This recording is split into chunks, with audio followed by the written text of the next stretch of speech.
El día de hoy tenemos el gozo y la dicha de comenzar ya con la primera parte del estudio de Romanos. En esta primera parte donde vamos a ver una de las cartas paulinas, una de las cartas que, si bien en el orden del índice aparece como la primera carta, en realidad es la sexta carta de Pablo.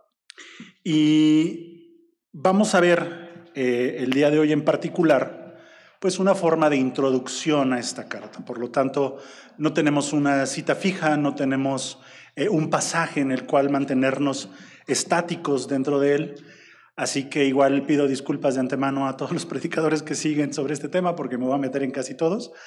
Pero, pues bueno, vamos a verlo a forma de introducción y sobre todo quiero partir de algo importante. Hay muchos teólogos, muchos comentaristas bíblicos que manejan o que dicen que la carta a los romanos podría ser nombrada como el Evangelio de Dios según San Pablo, como si fuese el quinto evangelio en el Nuevo Testamento. Con esto en mente, acompáñenme en oración, por favor. Padre bendito, gracias por tu presencia, Señor, gracias por habernos amado, porque, como la canción lo dice, tu amor nos quebranta. Gracias porque hoy a través de las escrituras de Pablo vamos a poder aprender sobre ese amor que nos has dado, Padre, sobre las buenas noticias que has traído a nuestra vida. Gracias, Padre, porque tú dispones nuestros corazones, porque tú nos has tenido y nos tienes aquí, Señor, con un propósito el día de hoy.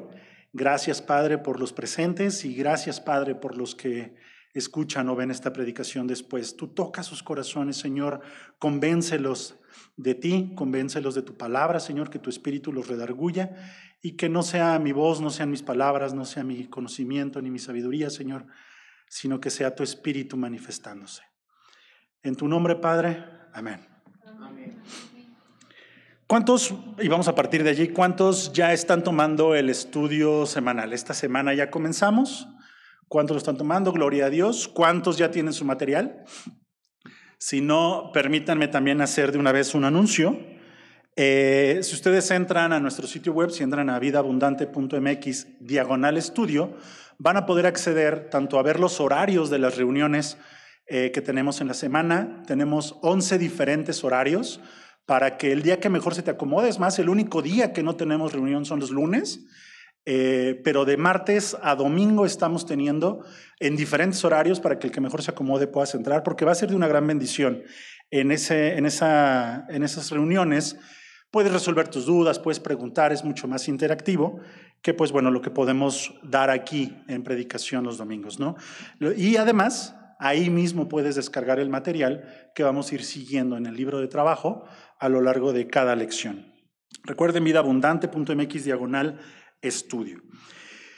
Pero partiendo de allí, partiendo de lo que vimos como lección esta semana, que como les dije es la introducción, es importante para poder comprender el hilo conductual o la línea melódica de la canción, o en este caso del estudio, entender perfectamente bien de qué van a tratar todas las lecciones. Y por eso es importante que veamos un contexto sociohistórico, un contexto de quién es el autor, un contexto de cuál es el tema central de esta carta y cuál es el propósito por el cual el autor le escribió.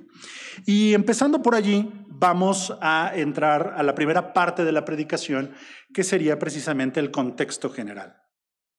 Como datos sueltos, rápidos, pero que tienen un sentido más adelante en la explicación, la carta fue escrita entre el año 52 y 54 después de Cristo. Esto nos coloca en una posición histórica en cosas que sucedían en Roma.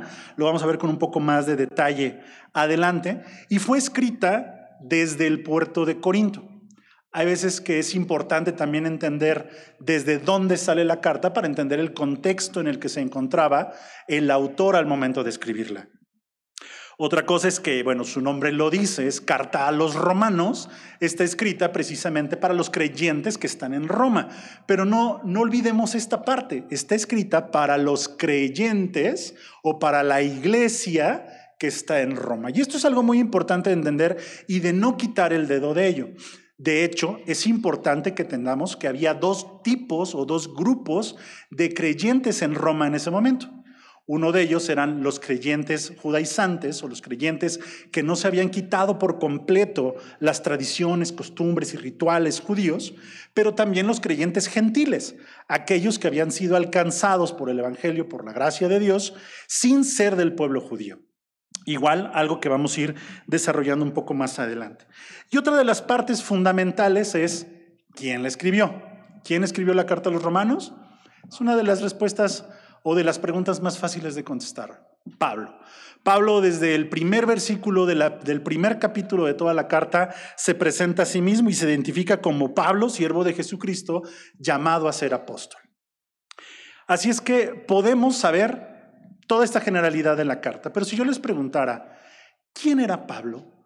¿Cómo lo que era Pablo influyó en escribir esta carta? ¿Qué podríamos responder? Porque eso es importante. Cuando uno escribe, cuando uno enseña, cuando uno predica, trae todo un bagaje del contexto histórico del que viene, de lo que ha sufrido, de lo que ha pasado, de lo que ha vivido, y eso lo plasma en su enseñanza, en sus escritos, en este caso como una carta. Y vamos a ver 3 puntos en general, un poco explicados, pero ¿quién era Pablo que pudo haber influenciado o influido en cómo escribió la carta a los romanos? Primero, era una persona judía e irreprensible en cuanto a la ley. ¿Qué quiere decir esto y por qué es que era judío? Era judío de padres, pero él, si ustedes lo recuerdan, era Saulo de Tarso, Tarso de Cilicia. Tarso de Cilicia era una ciudad importante en el Imperio Romano que hoy se encuentra cerca de lo que es Turquía. Así es que Pablo, de nacimiento, por nacionalidad, es romano, pero por ascendencia es judío. Así es que él tiene la doble nacionalidad. Así que le está escribiendo a compatriotas, le está escribiendo a gente que está en Roma, que de una u otra forma es la sede central del imperio del que él nació y del que él tiene la ciudadanía, pero también él tenía toda una estirpe que venía desde el linaje de Israel y de la tribu de Benjamín. Esto le dio acceso a poder estudiar con fariseos, a poderse formar dentro del colegio de los sacerdotes y sumos sacerdotes, tan así que él fue educado, lo dice él mismo, a los pies de Gamaliel. Gamaliel, que sería uno de los fariseos más importantes en aquel entonces, un sumo sacerdote muy importante, con mucha influencia dentro del Sanedrín, fue quien educó a Pablo. Así es que Pablo era una persona formada en la ley, era una persona que conocía muy bien y que además de todo era una persona celosa de 2 partes. Primero, de la ley de Dios dada a Moisés, que se conoce como el Torá, pero también de las leyes de la tradición y las costumbres judías, que es lo que después sería escrito en lo que se conoce como el Talmud.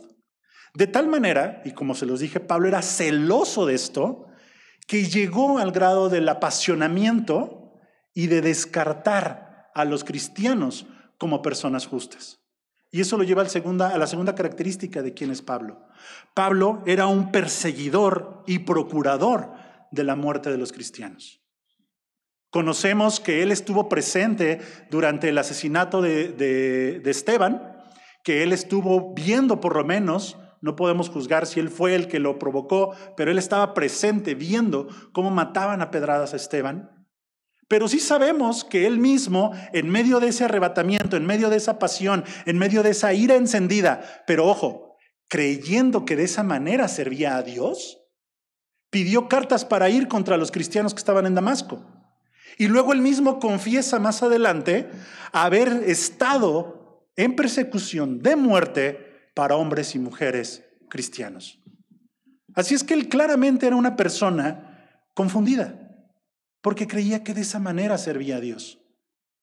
Eso no quita el grado de pasión y de entrega que él tenía. ¿Hasta qué momento?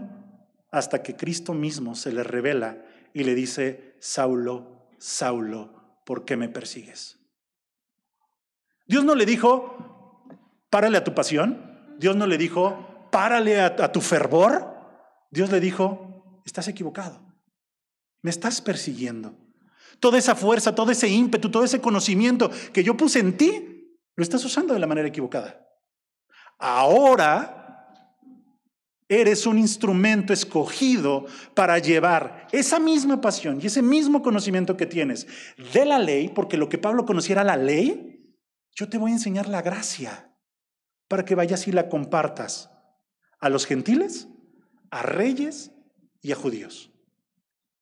Así es que el hecho de que Pablo escriba a los romanos, donde era la sede del imperio, donde estaba el emperador, era parte del propósito que Dios le había dado.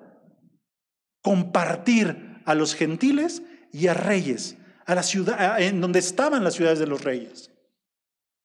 De allí todavía podemos decir que, por ejemplo, el hecho de haber perseguido a los cristianos lo hizo una persona muy temida. La gente tenía pavor de saber que Saulo de Tarso se encontraba en esa ciudad. Para los que han estudiado Hechos 9, se recordarán cuando Dios se le revela y le dice: ve y impon las manos a Pablo. Y dice: Señor, pero él es una persona que le hace mucho daño a tu pueblo. ¿Y qué dijo Dios? No importa, ve y hazlo, porque instrumento me es escogido este. La gente le temía a Saulo. Para cuando la carta a los romanos es escrita, ese temor ya se había disipado. Y se había disipado por la gracia del Señor que se manifestó a través de Bernabé. Cuando Bernabé, en testimonio propio, siendo compañero de Pablo, iba y abogaba por él. Y les decía a cada iglesia: él es varón de Dios y predica la verdad. Escúchenlo. Y Dios utilizó el testimonio y el cómo Bernabé era una persona amada y querida para que Pablo pudiera presentar el evangelio en las diferentes iglesias gentiles. Y gracias a eso el temor de los cristianos ya se había disipado, pero el hecho de que él se hubiera convertido del fariseísmo al cristianismo también lo hizo una persona muy odiada. Y era muy odiado por los judíos ortodoxos. Era una persona a la que le procuraban la muerte. Era una persona que cada vez que se podía lo metían a la cárcel. Era una persona que lo azotaban con el gusto de azotarlo. Era una persona de la cual los judíos ortodoxos se la pasaban difamando, calumniando, desprestigiando, hablando mal de él en las diferentes iglesias, tratando de socavar de esa manera su autoridad y el poder espiritual de sus palabras, para que fuera despreciado, para que fuera desechado, para que nadie escuchara el evangelio que él presentaba. Y este es el autor que está escribiendo la carta a los romanos y el autor que escribe todas las cartas paulinas, a Gálatas, a Efesios, a los Filipenses, a los Colosenses. De esta manera podemos ver que para cuando Pablo escribe esta carta, 25 años después de su conversión, el odio seguía presente. Cuando este odio se da y esta difamación se da, Pablo toma cartas en el asunto y contesta a través de su carta a los Gálatas, a la iglesia de Galacia, escribe: esto es en lo que creo, este es el evangelio, esto es lo que yo estoy predicando, este es Pablo. Pero Omar, estamos estudiando Romanos, ¿por qué hablaste de Gálatas? Porque Gálatas y Romanos son muy espejo, son muy parecidos, son muy paralelos. ¿Cuál es la diferencia con la carta a los Romanos? Que mientras que en Gálatas lo toma como diferentes tópicos pequeños de explicación, en Romanos dice: vamos a tomarnos el tiempo de explicar qué es el evangelio. Vamos a tomarnos el tiempo de explicar con lujo de detalle, de una manera extendida, cuál es la predicación que Cristo me hizo dar. ¿Cuál es el evangelio en el que creo? ¿Cuál es el fundamento de nuestra fe? ¿Cuál fue la obra de Cristo? ¿Cuál es el antecedente de la obra de Cristo? La obra de Cristo y el valor de la obra de Cristo en nuestras vidas. Ese, mis hermanos, es el valor de la carta a los romanos. Es un manifiesto de lo que es la fe, de lo que es el evangelio como tal. Así es que no podemos estudiar Romanos si no entendemos primeramente que está basado y construido medularmente en explicar qué es el evangelio. ¿Y se acuerdan a quién les dije que iba escrita esta carta? A los romanos, sí, pero ¿a qué romanos? A la iglesia en Roma, a los creyentes en Roma. Y cuando nosotros hablamos de evangelio, tristemente lo encasillamos en: es un tema para los no creyentes. Es un tema para acercarles la salvación. Es un tema para predicar acerca del arrepentimiento. Es un tema que nosotros como congregación, pues ya qué, Omar, ya somos cristianos. ¿Por qué tratas de evangelizarnos? Pero Pablo hace toda una carta todo un manifiesto de fe acerca del Evangelio para los creyentes. Así que mis hermanos, a pesar de que nosotros seamos creyentes, el Evangelio es para nosotros. El ya creer en el Señor no nos exime de entender y de estudiar lo que es el Evangelio, porque primero y antes que nada, ¿saben qué? El Evangelio no es algo exclusivo de la salvación. El Evangelio es algo relacionado a nuestra manera de vivir creyendo en Cristo. Y ese es el valor y la exhortación a la que nos lleva Pablo a través de Romanos, que si bien lo hace de una manera tranquila, lo hace de una manera pacífica, porque se dio el tiempo de escribirlo, es una carta muy larga para explicar todo el tema del Evangelio, no quita el dedo del renglón de cómo debemos vivir, en qué debemos creer. Y como les decía, Pablo a través de la carta a Romanos dice: esto es lo que profeso, esta es mi fe y esto es lo que predico, el Evangelio de Dios que me fue revelado por Cristo. Acompáñenme a Romanos 1 y vamos a empezar por ahí.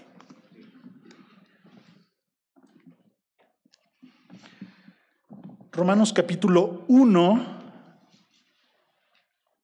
Les ahorro todos los primeros 15 versículos. Es la salutación, saluda a la iglesia, les dice: he tenido muchas ganas de ir, he sido estorbado, hasta ahora no he podido, pero sigo pidiendo a Dios que me dé la oportunidad de ir con ustedes.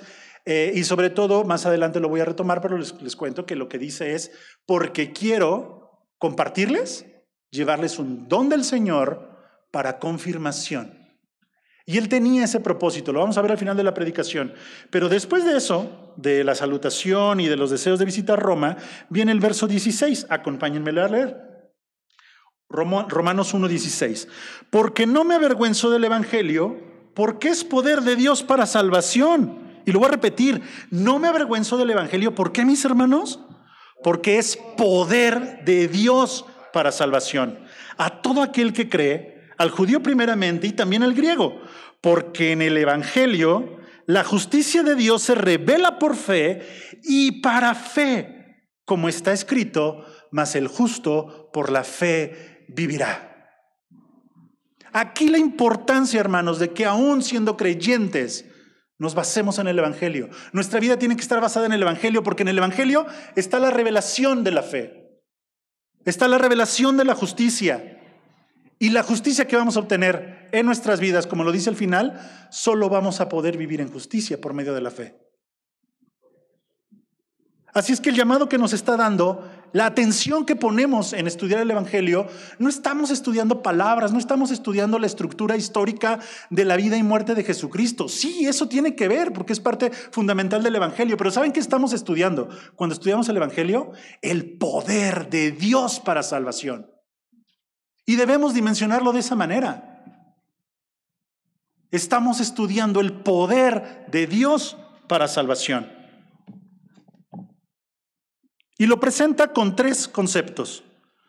Es poder de salvación, es justicia y es fe. ¿Y por qué hace Pablo esto? ¿Por qué les escribe Pablo a los romanos sobre el Evangelio? Casi todas las cartas paulinas, casi todas las cartas que él escribió, salvo las que les escribió directo a las personas, a Timoteo, a Tito, etc., son cartas que les escribe a iglesias que Dios lo utilizó a él para fundarlas. Eran cartas más al estilo pastoral, de seguimiento, de cuidado de la congregación, para resolver algún tipo de conflicto que estaba habiendo en la iglesia, para exhortarlos a regresar al camino, para no alejarse de la fe, etc. A los romanos no. Pablo no fundó la iglesia de los romanos. Se llega a la conclusión de que Pablo ni siquiera conocía la iglesia de Roma. Nunca había estado presente con ellos. Y entonces, Omar, ¿quién fundó la iglesia a los romanos? Y esto, mis hermanos, es una enseñanza lateral a la predicación de hoy. En Hechos 2 cuando se habla acerca del don de las lenguas y de las primeras predicaciones de los apóstoles, que había judíos romanos presentes en la predicación de los apóstoles, que habían escuchado la palabra del Señor en su propio lenguaje a través del don de lenguas.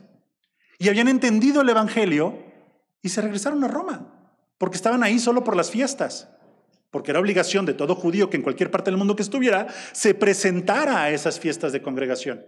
Pero se regresaron a Roma y se llevaron el evangelio. Y poco a poco se fue divulgando, y poco a poco fue creciendo allá, y poco a poco se fue formando la iglesia. Y se fue formando como fue pudiendo, porque el poder de Dios y su palabra nunca vuelve vacía.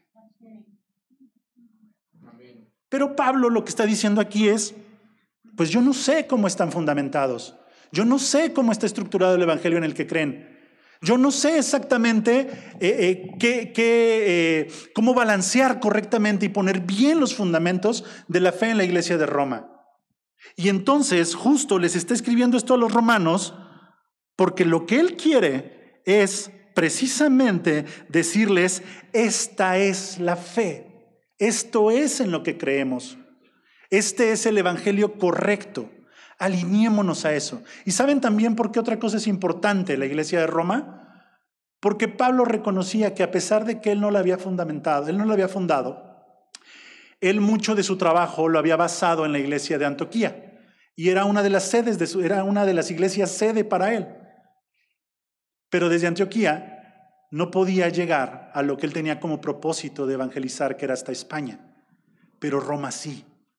Roma era un punto estratégico para que el evangelio llegara hasta Roma, hasta España. Y entonces dice, si yo puedo llegar y a tocar base con ustedes y de allí partir hacia España, hay que poner buenos los fundamentos. Y yo asumo, y esto es muy personal mío, y si no llego, ustedes pueden. Y saben cuál es el evangelio correcto. Entonces el trabajo de Pablo era limar, pulir, perfeccionar el entendimiento y el conocimiento del evangelio en una iglesia que se había formado porque Dios es grande, por el poco conocimiento que pudieron haber obtenido. Y Pablo tiene un interés honesto y franco por conocer la iglesia, por una iglesia que no la fundó, pero la amaba, la anhelaba, y eso es lo que escribe en los primeros 15 versículos. Y de allí, esa es la razón del por qué Pablo les escribe. Y dice precisamente en el 1:11, porque deseo veros para comunicarlos algún don espiritual a fin de que seáis confirmados. Hermanos, podemos tener años en el Señor, y eso no nos quita la necesidad de ser confirmados en la fe. Eso no nos quita la necesidad de confirmar el evangelio en el que creemos. La palabra confirmados aquí, sterizo, significa fundamentados, encaminados por el camino correcto o afirmados. Sí, ya tienen el evangelio, pero necesito solidificarlo, necesito que sean las bases. Y tú no pones un fundamento si no vas a construir hacia arriba, si no vas a edificar. Y es lo que Pablo estaba deseando aquí.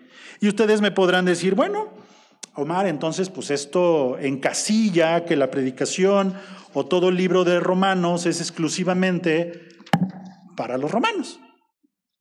Bueno, voy a adelantar un poco en la estructura de cómo está planteado esto, pero de los 400, porque soy un poco obsesivo con los números, se darán cuenta, de los 433 versículos que tiene el libro de Romanos, la carta de Romanos, solamente 36 están dirigidos directamente a la iglesia de Roma. Eso quiere decir que aproximadamente el 92% de la carta es general. Lo que la hace, una carta universal. Y nos está escribiendo a todos. Nos está diciendo, esto es lo que crees, Omar, esto es lo que crees, Ángeles, esto es lo que crees, José, esto es lo que crees, Toñita, esto es lo que crees, Luis, esto es lo que creemos cada uno de nosotros. Esta debe de ser tu fe, este debe de ser tu fundamento, este debe ser el evangelio en el que crees. ¿Por qué también tuvo Pablo la necesidad de escribir esto? Porque el propósito que tenía Pablo era doble. Por un lado quería explicar cuál era el evangelio, pero por el otro lado quería quitar creencias que se estaban mezclando con el evangelio. Por ahí del año 49, siendo Claudio quien gobernaba todavía, dio un decreto de que todos los judíos tenían que ser sacados de Roma. No podía haber judíos en Roma. Y eso hizo que únicamente quedaran en Roma los cristianos gentiles, ¿no? No había cristianos judíos ahí, o judío-cristianos, porque fueron prácticamente expulsados de Roma. Pero para el año 54, Nerón quita ese decreto y le da paso libre nuevamente a los romanos. Y regresan los romanos y se topan con una iglesia que durante 5 años no tuvo tradiciones judías, no tuvo creencias judías, no tuvo rituales judíos. Y les dicen, ey, ey, ey, ¿y la circuncisión? Ey, ey, ey, ¿y guardar las fiestas? Ey, ey, ey, ¿y la ley de Moisés? ¿Dónde está? Y entonces hay un conflicto entre los judíos, los judío-cristianos y los cristianos gentiles. Y no era un tema de nacionalidades, no era un tema de dónde provienes, era un tema, hermanos, de tradiciones, de rituales, de mezclar el evangelio puro y santo del Señor con la ley que ya había sido cumplida en Cristo. Y entonces Pablo llega y dice, hey, tranquilos, primero, gentiles, ni crean que el estado en el que se encuentra ahorita Israel, que es decadente, es permanente. Dios tiene gracia y misericordia para con ellos y volverá y los restaurará. Pero también le dice a los judíos cristianos, y la ley ya no es necesaria, porque si por ley te basas, te alejas de la gracia. Y la justificación es únicamente por la gracia. Hermanos, nuevamente vuelvo a retomar. Nosotros como congregación, como cristianos, no somos judíos, no tenemos esas tradiciones de guardar las fiestas, de ser circuncidados al 8º día, ni de comer kosher, ni de nada de esas cosas.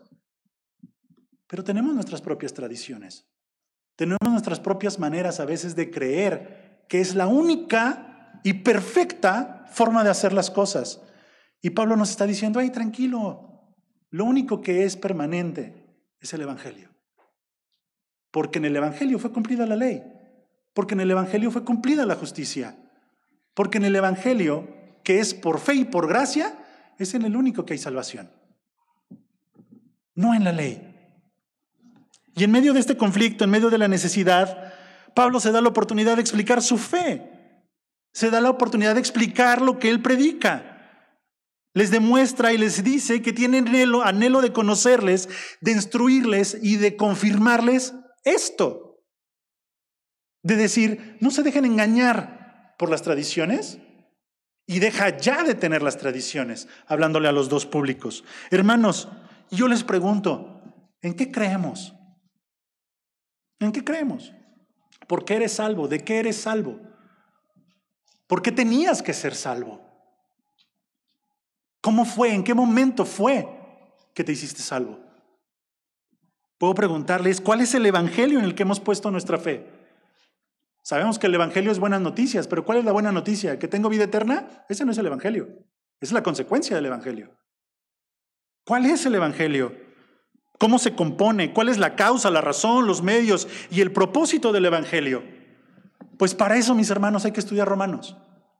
Por eso es importante que estudiemos esta carta. Hoy, hermanos, el mundo está muy conflictuado. Ha habido tanta democracia en el conocimiento y en la comunicación que cada quien dice lo que quiere decir y lo dice como si fuese la verdad. Y hoy, una de las cosas con las que se está atentando psicológica e inteligentemente, me refiero en el grado de la inteligencia humana, es en el reconocimiento de lo que es la realidad y la verdad. Hoy te encuentras cada teoría absurda de que si la Tierra es plana, de que si la Luna es hueca, de que si hay más dimensiones, de que si los Anunnakis, de que si los gigantes, de que si teorías conspiratorias, y todas se creen y se toman como verdad. Es más, filosofías mismas basadas en el Evangelio lo tergiversan y la gente lo cree. ¿Y en qué creemos nosotros? Por eso es importante que como cristianos regresemos a los fundamentos para que nadie nos mueva de allí, para podernos mantenernos firmes en la fe. Pablo nos enseña en esta carta que el evangelio no es un tema que se debe de considerar y encasillar únicamente para la predicación de la salvación, sino para la exhortación en nuestra manera de vivir. El Evangelio, mis hermanos, no se trata de un mensaje religioso. El Evangelio, mis hermanos, es una expresión, la expresión misma de la voluntad de Dios obrando por justicia y amor en favor de la restauración de la humanidad. Ese es el Evangelio. Es Dios demostrando que tiene el poder para cumplir la demanda que Él tiene de justicia, pero también demostrar el amor que tiene por nosotros. El Evangelio es poder de Dios. El Evangelio no es la forma en la que nos convertimos, debe ser la forma en la que vivimos. El Evangelio no termina con nuestra salvación, termina cuando lleguemos a la presencia del Señor. El Evangelio nos exige vivir estando convencidos, consecuentes y congruentes con formar parte del cuerpo de Cristo. Hermanos, nuevamente, estudiemos Romanos con esto en los corazones, con la sensibilidad de saber que esto es a lo que nos está llamando el Señor. Y si leemos los títulos, para avanzar un poco más rápido, me queda muy poco tiempo, acompáñenme a leer cómo dice el título arriba del versículo 1:18. La culpabilidad del hombre. En la estructura de entender, porque ya sentamos la base de que el tema central de la carta es el Evangelio, ahora vamos a ver de una manera muy rápida cómo presenta el Evangelio. Primero, tenemos que reconocer la culpabilidad del hombre. El Evangelio debe comenzar por entender que el hombre es culpable. ¿Cómo puede haber arrepentimiento si no hay sentimiento de culpa? ¿Y cómo evangelizamos? ¿Quieres recibir al Señor para irte al cielo? ¿Y dónde estuvo el quieres recibir al Señor porque tienes la necesidad de arrepentirte de tu manera de vivir? Y por eso Pablo comienza con el primer punto y más importante, la culpabilidad del hombre. Como parte del Evangelio es esencial que se hable de la necesidad del hombre de reconocer que es pecador. Dice el Romanos 1, 21, 23, pues habiendo conocido a Dios, no le glorificaron como a Dios ni le dieron las gracias, sino que se envanecieron en sus razonamientos y su necio corazón fue entenebrecido. Profesando ser sabios, hicieron necios y cambiaron la gloria de Dios, incorruptible, en semejanza de imagen de hombre corruptible, de aves, de cuadrúpedos y de reptiles. Hermanos, no hay justificación para no darle la honra, la gloria y las gracias a Dios. Es que yo no soy cristiano, así es que para mí es igual. No importa, Dios puso en ti el sentido de la existencia de Dios, porque Dios se manifiesta en su creación. Dios desde el principio de los tiempos, cuán grande es la creación, desde la parte más interna de nuestro cuerpo hasta la parte más infinita del universo, manifiestan y proclaman la grandeza y la existencia de Dios. Si te quieres dar cuenta, no es tu problema, pero así son las cosas. ¿Pero qué hemos hecho? Dejado de prestar la atención en el Creador para enfocarnos en la creación, en las criaturas. De tal manera que en vez de honrar a Dios, honramos al hombre, honramos a los animales, honramos a la tecnología, honramos la ciencia, la filosofía, la ciencia ficción, las posesiones. Vaya, nos honramos a nosotros mismos y nos creemos el centro del todo y para todo. Y quitamos los ojos de delante de Dios. Así que, hermanos, como parte esencial, tenemos que entender que somos culpables. Que somos culpables y por lo tanto tenemos deuda y ofensa. Ya lo he dicho en otras predicaciones. Tenemos deuda y ofensa que tiene que ser pagada. Y no solo la que viene desde el Edén, hermanos. No nos justifiquemos diciendo, es que por culpa de Adán. Porque lo que está diciendo aquí este pasaje es, tuviste el conocimiento de que Dios existe porque tu ser lo declara, pero no lo glorificas, pero no le agradeces, pero no lo reconoces. Ni como Dios, ni como tú, Señor. Así es que no hay justificación. No solo se trata del Edén, se trata de todo lo que has hecho. Hermanos, acompáñenme a ver cómo dice el título arriba del capítulo 2, versículo 1. El justo juicio de Dios. Hermanos, esto es una gran verdad eterna. Dios es justo. Dios es justo. Hoy en día tenemos un conflicto, porque así ha sido provocado intencionalmente, para entender la diferencia entre justicia y equidad. Mientras que equidad se trata de darle a todos por igual, la justicia se trata de darle a cada quien conforme a sus méritos, conforme a lo que se requiere, conforme a sus capacidades. De tal manera que en la realidad, muchas de las veces, la equidad es injusta y la justicia no es equitativa. Porque o les das a todos por igual o les das a cada quien lo que merecen. ¿Y saben qué? Esta verdad dice que Dios es justo. Eso no quiere decir entonces, mis hermanos, que porque a unos amó, ama a todos. Eso no quiere decir que porque a uno salvó, salva a todos. Ay, es que si ya salvó a los cristianos, ya salvó a los judíos, Dios nos va a salvar al final a todos, se va a arrepentir, porque nos ama y nos va a amar a todos. No, mis hermanos. No, mis hermanos, así no son las cosas. En el Evangelio tenemos que entender que nuestra decisión de creer o no creer nos puede llevar a salvación o ya nos ha condenado. Dios no amó y salvó a todo el mundo. Dios amó y salvó a aquellos que creen en Él. ¿Sí? Ahí está el Evangelio para todo el que quiera creer. Pero solo al que cree es salvo. Así es que Dios es justo, mis hermanos. Y en medio de esa justicia tenemos que entender que nuestras obras tendrán consecuencias. Acompáñenme a leer capítulo 2 de Romanos, verso 5. Pero por tu dureza y por tu corazón no arrepentido, atesoras para ti mismo ira para el día de la ira y de revelación del justo juicio de Dios, el cual pagará a cada uno conforme a sus obras. ¿Lo ven? Dios es justo. No descansemos en que la justicia de Dios es para bien o favor nuestro. Descansemos en que la justicia de Dios es por amor de Él a su propio nombre y justicia. Y conforme a nuestras obras, Él nos redituará. Vida eterna a los que perseverando en bien hacer, buscan gloria y honra e inmortalidad. Pero ira y enojo a los que son contenciosos y no obedecen a la verdad, sino que obedecen a la injusticia. Tribulación y angustia sobre todo ser humano que hace lo malo, el judío primeramente y también el griego.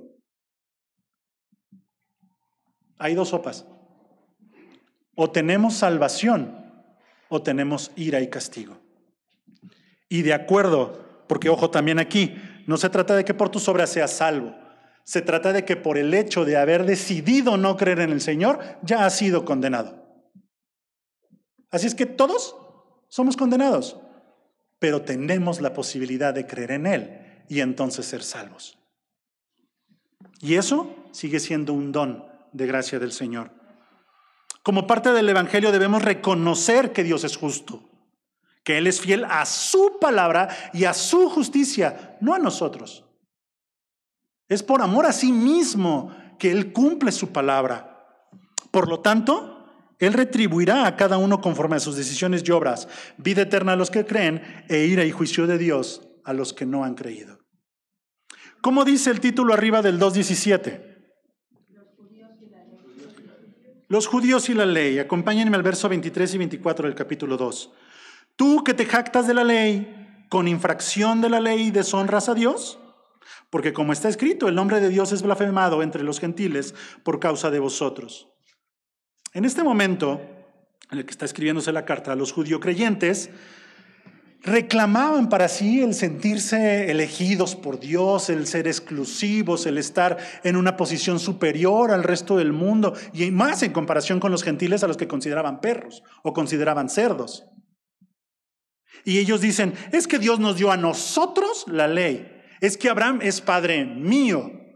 Es que Moisés era nuestro líder. Es que hemos recibido y conocido su ley y las escrituras. Y nosotros somos los que las estudiamos. Somos los doctos en ellas. Somos los dueños de la ley. Es que decían, somos eruditas, somos guías, somos la luz, somos doctos, somos maestros, somos los expertos en la voluntad de Dios. Y todo lo juzgaban a la ley, a la sombra de la ley. Mis hermanos, en la actualidad, ¿quiénes toman este rol en Occidente? Los cristianos. No seremos judíos, pero nos comportamos como judíos. Creemos que nos sentimos especiales por conocer las Escrituras y creemos que el conocer las Escrituras nos da esa superioridad sobre la demás gente. Creemos o nos comportamos como poseedores de la verdad única y absoluta. Nos comportamos como si Dios fuera nuestro y solo nuestro. Creemos y pensamos que solo los cristianos tendremos salvación y vida eterna. La Biblia no dice eso. La Biblia dice que todo aquel que en Él cree será salvo. Después se les puso el mote de cristianos.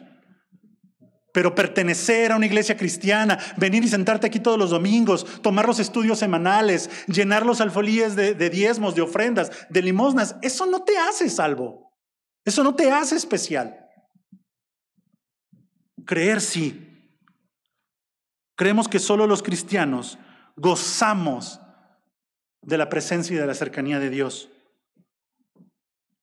Y presumimos de las horas que estamos en rodillas, de las horas que oramos, de las horas que dedicamos al estudio y deshonramos a Dios, como lo dice la Escritura. Decimos no mentirás y mentimos. Decimos ayuda a tu prójimo, pero retraemos la mano para no ayudar. Decimos Cristo es mi Señor, pero anhelamos el control de nuestra vida. O nos comportamos como si otras personas rigieran nuestras pasiones y nuestras debilidades. Predicamos y decimos amén y levantamos las manos al alabar, hablando sobre gracia y misericordia. Pero juzgamos y criticamos la vida de los demás. Pero desechamos y queremos sacar de las iglesias a aquellos que no han cumplido con los estándares de lo que creemos que es ser un buen cristiano. Y hemos olvidado la misericordia y la gracia con la que Dios nos sacó de donde estábamos y nos puso donde estamos. No por nosotros, no para que nos gloriemos de ello, sino por amor. El nombre de Dios es blasfemado entre los gentiles a causa de nosotros. Y Pablo nos exhorta a eso. Arriba del capítulo 3:9 el título dice, no hay justos. Y mis hermanos, esta es otra regla, no hay justos. Capítulo 3, versos 10 al 12. Como está escrito, ¿cuántos justos hay, mis hermanos? Ni aún uno. No hay quien entienda, no hay quien busque a Dios. Todos se desviaron, a unas se hicieron inútiles. No hay quien haga lo bueno. No hay ni siquiera 3, 5. No hay ni siquiera uno. Ni tú que te justificas en el conocimiento de Dios, ni aquel a quien juzgas de pecador. No olvidemos eso, mis hermanos. No somos justos, somos pecadores que han sido justificados, que es muy diferente. En nosotros no existe la cualidad de ser justos. Existe la adopción de la justicia que es en Cristo, que nos justifica. Pero la justicia no es nuestra, es en Cristo y de Cristo. Así es que no tenemos de qué gloriarnos. Omar, ni yo que cada domingo voy a la iglesia y asisto a todos los estudios. No. Ni yo que lleno los canastos de ofrendas y de diezmos. No. Ni yo que cuido a mis papás, que los honro, que los mantengo. No, tampoco tú. Amar, ¿me vas a decir que ni yo soy justo, que soy servidor, que estoy en la alabanza, que soy predicador o que soy pastor? No, tampoco tú. No hay justo ni aún uno. Y capítulo 3:20 dice, ya que por las obras de la ley, ningún ser humano será justificado delante de él.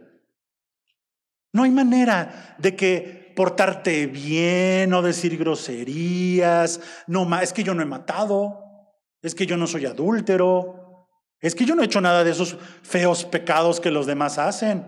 Yo debo de ser bueno o por lo menos mejor que el promedio de la humanidad.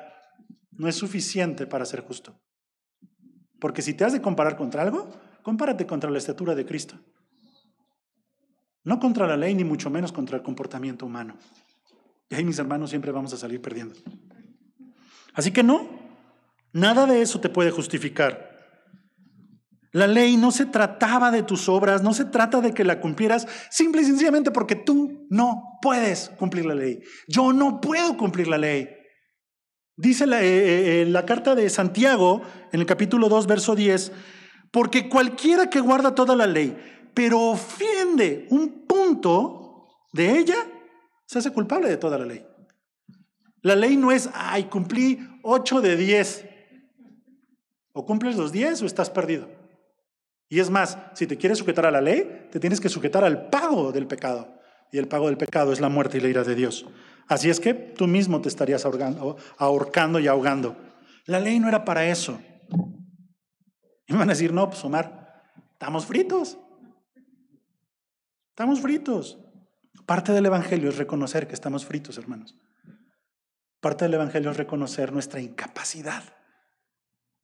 Parte del evangelio es entender cada mañana cuando te despiertes que no eres tú el que te ha llevado a donde estás, que es la gracia de Dios. Es el amor que te tiene y el plan que ha puesto en ti por el que sigues vivo. Es reconocer que tú no tienes la capacidad ni el poder para justificarte y por lo tanto cada día, cada mañana, cada hora, cada minuto debemos buscar la presencia del Señor. Por eso el evangelio tiene que ver con nuestra manera de vivir, no solo con nuestra manera de salvarnos, pero es reconocerlo. Y entonces, si me acompañan a cómo dice el título del 3:21, arriba el 3:21 dice, la justicia es por medio de la fe. Y ahí comienzan las buenas noticias. Ahí comienza el evangelio, mis hermanos, en la buena noticia de saber que sí existe una manera de ser justificado. Sí existe una manera, y no es por tus obras. Como dice el título, es por medio de la fe.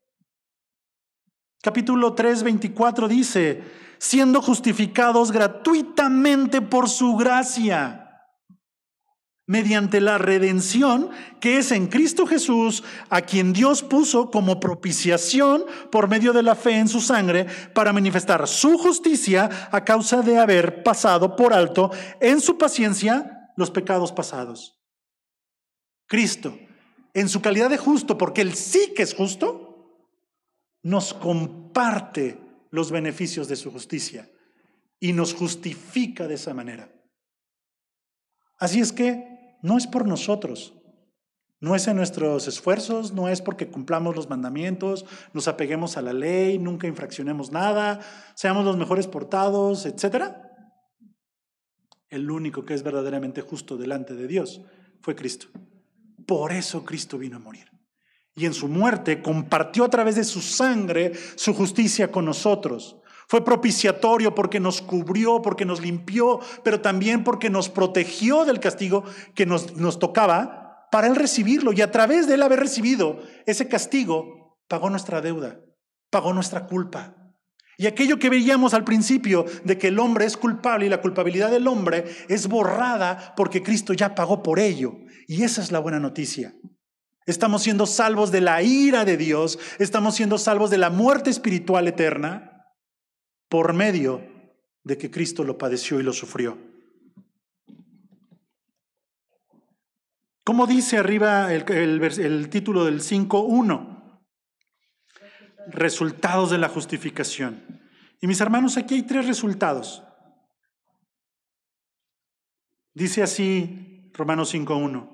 Justificados pues por la fe, tenemos ¿qué, mis hermanos? Paz para con Dios. Así que si no has sido justificado, déjame te digo algo. Estás en guerra con el Señor. Y adivina quién va a perder. No hay manera de ganar. Hay de aquel que se enfrente a la ira del Señor. Y sigue diciendo, por medio de nuestro Señor Jesucristo. Verso 8, acompáñenme al verso 8, mismo capítulo. Mas Dios muestra su amor para con nosotros en que siendo aún pecadores, Cristo murió por nosotros. Amén. ¿Qué nos merecíamos como pecadores sino la ira de Dios? Pero aún así en su amor, Cristo pagó esa deuda por nosotros. Él se hizo culpable para que nosotros no lo fuéramos. Cargó nuestras culpas, cargó nuestras transgresiones, cargó nuestro pecado para Él ser quien tuviera que pagar, y no tú y no yo. Lo he dicho en otras predicaciones, Él no murió por ti, Él no murió por mí, Él murió en lugar de ti y murió en lugar de mí. Tomó nuestro lugar en donde nosotros debíamos de estar para morir. Verso 9. Pues mucho más estando ya justificados en su sangre, por él seremos salvos de la ira. ¿Ven de qué somos salvos? Somos salvos de la ira de Dios. Verso 11, acompáñenme. Y no solo esto, sino que también nos gloriamos en Dios por el Señor nuestro Jesucristo, por quien hemos recibido ahora la reconciliación. Así que en 3 puntos hablan de la justificación. Tenemos paz con Dios. Segunda, obtenemos la salvación. Y tercera, somos reconciliados. Y les digo algo, no somos reconciliados porque nosotros lo queramos. Somos reconciliados porque Él buscó reconciliarse con nosotros. Él nos dio todo, nos dio los recursos. Nos dio la ley, que a veces no lo entendemos, pero la ley es gracia. La ley nos la dio por gracia, nos la dio por amor, porque a través de la ley permite que sea alguien más el que muera por nosotros. De esa manera en Cristo se cumple la justicia y la ley, pero también el amor de Dios. Nos dio a Cristo como redentor, pero también como redención. Él fue el precio y Él mismo se puso para pagarlo. Por eso es conocido como el Cordero de Dios. Así es que nada es nuestro. Dios mismo procuró la reconciliación con nosotros porque nos ama. Y ahora regresen tantito conmigo a donde comenzamos. ¿Cómo dice el título arriba del 1:16? El poder del Evangelio. Y voy a volverlo a leer. Porque no me avergüenzo del Evangelio, porque es poder de Dios para salvación a todo aquel que cree. Al judío primeramente y también al griego. Porque en el Evangelio la justicia de Dios se revela por fe y para fe, como está escrito, mas el justo por la fe vivirá. Pablo tenía muy en claro la importancia de lo que el Evangelio es. No lo que era, lo que es. ¿Y saben qué es? Poder de Dios para salvación. Por eso Pablo se dedica, todo el tiempo que le dedica a Romanos. Lo que acabamos de hacer es solo un paso muy sencillo y muy por arriba de todo lo que la carta tiene. Y vamos a poder entrar con el lujo de detalle para poder degustar profundamente cada uno de estos puntos más adelante. Porque esta primera parte que vamos a estudiar solo comprende los primeros 5 capítulos. Pero vamos a tener Romanos parte 2 y Romanos parte 3 en los estudios. Nos va a llevar gran parte del año a estudiar Romanos, pero les garantizo algo, mis hermanos, vamos a aprender y reafirmar nuestra fe como hoy en día se necesita hacerlo.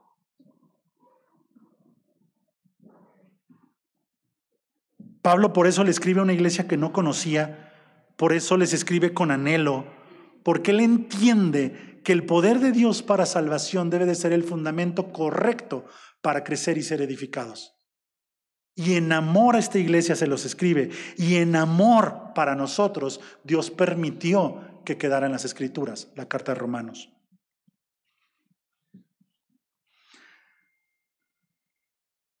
Y por último, para cerrar, el punto 3 de la predicación es el propósito. Y no crean, no los espanten porque digo punto 3, me voy a extender otra vez.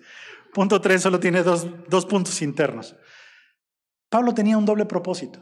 Y el primero era dejar claras las bases y los fundamentos de la fe y del Evangelio.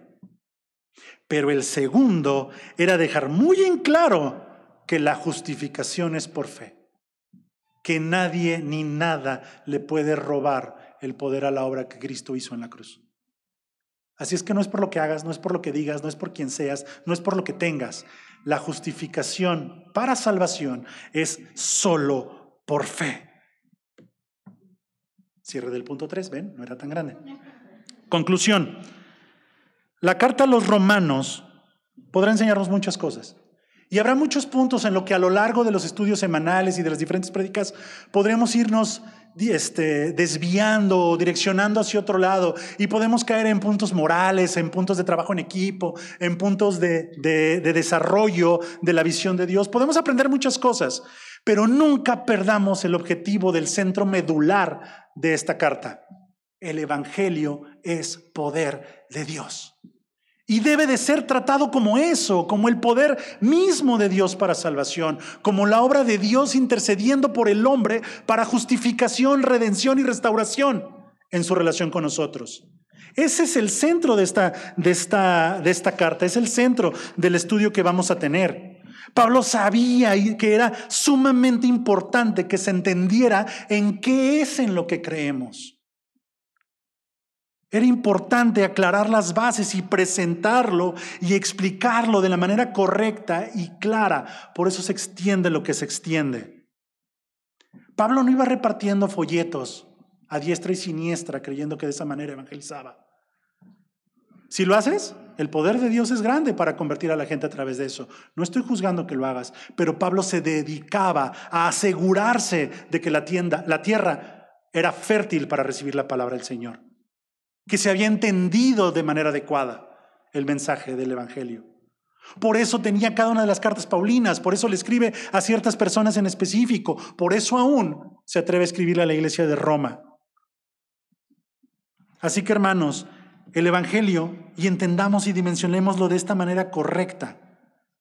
Primero, no es solo para los no creyentes. También nos implica a nosotros como creyentes el estudio del Evangelio. Porque como les dije, no solo es para salvación, es nuestra manera de vivir. El Evangelio no es una clase más de escuelita dominical. El Evangelio es poder de Dios, hermanos. Poder de Dios. Puede que tú pienses que nunca te subirás a un púlpito a predicar o que no tienes que preparar una clase, una enseñanza, pero algo sí es verdad, hermano, y es tu responsabilidad y es responsabilidad de todos. Debemos conocer, entender, dominar y poder enseñar correcta y claramente qué es el Evangelio. Primero, porque es en lo que crees. Segundo, porque es nuestra responsabilidad compartirlo. ¿Sabes por qué? Porque al hacerlo, al entenderlo con esa claridad y al compartirlo, no se trata de que hagas más inteligente, más sabio, más instruido a una persona. El Evangelio puede ser la diferencia entre una muerte eterna o una vida eterna. Conocerlo pone en tus manos la vida o muerte eterna de aquellos a quienes compartes. Por eso es importante que estudiemos el Evangelio. No se trata de un mensaje religioso, como ya lo dije, sino de la expresión misma de la voluntad de Dios en justicia y en amor, obrando en favor de la restauración de la humanidad con su Creador. Esta es la carta a los romanos. Esto, mis hermanos, es lo que nos espera. 11 lecciones para conocer por lo menos los primeros 5 capítulos. De verdad, mis hermanos, en amor los exhorto. A los que no estén tomando el curso, tómenlo. Dios está poniendo todo delante de ustedes. Hay horarios, está el material en digital, no tiene un costo. Tienes todas las oportunidades para estudiarlo. Hazlo. Estoy seguro que el Señor transformará tu entendimiento y tu vida después de haberlo estudiado. Oremos, hermanos. Padre bendito, gracias. Gracias, Señor, porque en tu palabra hay testimonio de tu voluntad, de tus planes, de tu intención, de tus deseos, de tu amor, de tu misericordia, de tu gracia.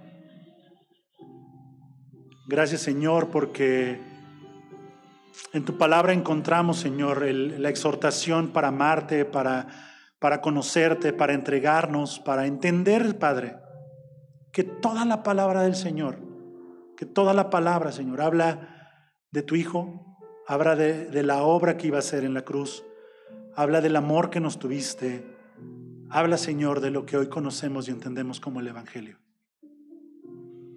Permítenos ser conscientes y entender a la perfección que el Evangelio nos atañe a nosotros también.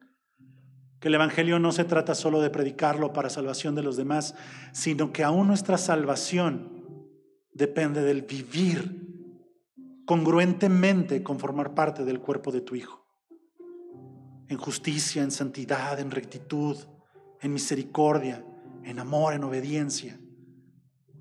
Señor, utiliza a cada uno de los maestros, a cada uno de los predicadores, a cada una de las personas que estén tomando el curso para ser redargüidos por el Espíritu en la importancia de entender esta carta, de poder entender tu Evangelio, de poder vivir conforme a él y de poderlo compartir a los demás.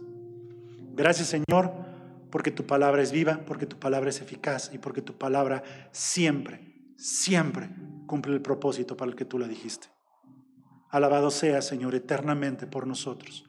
En nombre de Cristo Jesús. Amén.